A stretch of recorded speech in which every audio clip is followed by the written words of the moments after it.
Hi friends, நாம் இன்றைக்கி இந்த வீடியோவில் கதம்ப சட்னி எப்படி செய்யலாங்கிறத பார்க்கலாம். தக்காளி, புதினா, மல்லி எல்லாம் சேர்ந்து கலந்து தான் செய்ய போகிறோம். இந்த டேஸ்ட்டு ரொம்ப சூப்பராக இருக்கும். பாருங்கள், சட்னிக்கு தேவையான எல்லா பொருளும் நான் எடுத்து வச்சுருக்கேன். கருவேப்பிலை, மல்லி இலை, புதினா, வெங்காயம், தக்காளி எல்லாமே.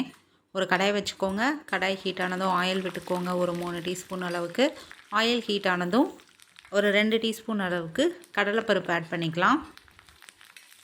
ஒரு 7-8 பல் தோல் உரித்த பூண்டு பற்கள் ஆட் பண்ணிக்கோங்க. இது ரெண்டும் ஓரளவுக்கு வதங்கினதுக்கு பிறகு ஒரு கைப்பிடி அளவுக்கு சின்ன வெங்காயம். இந்த சட்னிக்கு சின்ன வெங்காயம் தான் டேஸ்ட்டு நல்லாயிருக்கும். ஒரு கைப்பிடி அளவுக்கு ஆட் பண்ணிவிட்டு நல்லா வதக்கி விடுங்க. கூடவே 4 வரமிளகாவும் ஆட் பண்ணிக்கலாம். காரத்துக்கு தகுந்த மாதிரி மிளகாவை ஆட் பண்ணிக்கோங்க. இந்த ஸ்டேஜில் கருவேப்பிலை ஒரு 5-6 கொத்து நல்லா உருவிட்டு வாஷ் பண்ணிவிட்டு ஆட் பண்ணிக்கோங்க. நம்ம தாளிக்கும் பொழுதெல்லாம் கருவேப்பிலை போட்டோம்னா எடுத்து வச்சுருவாங்க. இந்த மாதிரி வதக்கி அரைச்சோம்னா கருவேப்பிலையோட சத்துக்கள் முழுசும் நமக்கு அப்படியே கிடைக்கும். இப்போது தக்காளி ஒரு 3 தக்காளி நான் ஆட் பண்ணியிருக்கேன். அதையும் நல்லா வதக்கி விடுங்க. கொஞ்சமாக கல்லுப்பு ஆட் பண்ணிக்கலாம்.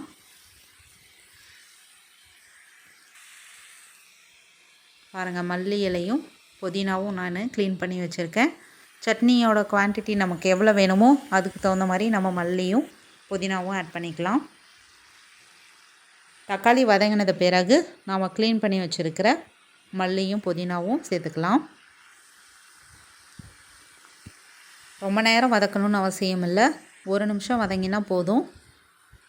மல்லியும் புதினாவும்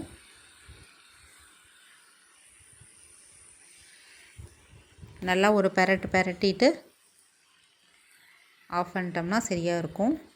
இப்போது நம்ம இந்த சட்னிக்கு தேவையான அளவுக்கு புளி கொஞ்சமாக ஆட் பண்ணிக்கலாம். சின்ன நெல்லிக்காய் சைஸ் அளவுக்கு ஆட் பண்ணிக்கலாம்.